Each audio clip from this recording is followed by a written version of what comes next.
আমরা যে সময় আসছি এই সময় 3টে বাজে, আমি গোসল করতেছিলাম আমাদের বাসায়, পরে আমি দৌড়ে আসছি, আইসা আমি ওই যে ছাদে উঠছি, ওই ছাদে খুব আগুনের খুবই তাপ। তখন আমরা ফায়ার সার্ভিসকে ফোন দিচ্ছি, ফায়ার সার্ভিস বিগত আধা ঘন্টা পর আসছে, আসার পরে তারা একটা নিছে, লাইন অনেকগুলোই ছিল, সবটির ভিতরে ঠিক ছিল, কিন্তু এই বেশ থেকে যে পাইপটা ঢুকছে ওই পাইপটার খুবই ছিল, মানে স্পিড খুব কম ছিল, মানুষের খুবই ক্ষয়ক্ষতি হয়েছে। টিন ছয় দিয়ে অথবা ওই যে বাঁশ দিয়ে বাড়িতে যে টিন করার জন্য এই হাত কেটে গেছে গা, পাও কেটে গেছে গা, মানুষের খুব ক্ষতি হয়েছে, নিজেরা অনেকজন করছে।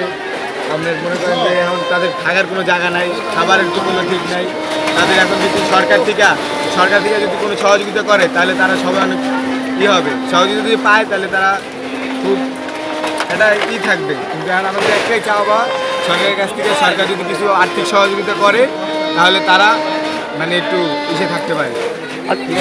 আগুনটা কখন লাগে এবং কিভাবে লাগে? আগুনটা মূলত মনে হয় আমি যেটা শুনতে পারছি যে কারেন্টের লাইন থেকে হয়েছে, যেটা আমি জানতে পারছি, কিন্তু আমি আসছি খুব পরে, আমি গোসল করা শেষ করে পরে আমি করে নিয়ে আসছি।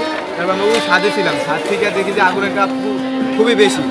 তারপর আমরা পানি দিলাম, বাঁশ দিয়া লাঠি দিয়া টিনগুলো ছুটাইলাম, বালতি দিয়া ড্রেনের পানি উঠাই দিলাম, মানে আমরা যে জায়গা থেকে যেভাবে আনছি সবাই আমাদেরকে হেল্প করছে বস্তিবাসীরা। কিন্তু এখন সরকারের কাছে আমাদের একটাই চাওয়া পাওয়া যে তারা যে এত ক্ষতি হয়েছে হালকা কিছু ক্ষতিপূরণ দিয়া জানি তাদেরকে পাশে দাঁড়ায়। মানে আগুনটা কিভাবে লাগে সেটা আপনি বলতে পারেন না? মূলত আগুনটা মনে হয় আমি যেটুকু শুনছি যে কারেন্টের দিয়ে লাগছে, কারেন্টের থেকে আগুনটা লেগেছে। আচ্ছা, যে একটা ঘর থেকে আগুনটা লেগে পুরো বস্তিতে ছড়ায় পড়ে? জি জি জি, একটা ঘর থেকে লাগছে, এই পাশের মধ্যে একটা ঘর থেকে লাগা পুরো বস্তিতে ছড়াই গেছে। আচ্ছা, এখানে আনুমানিক কতগুলো ঘর আছে?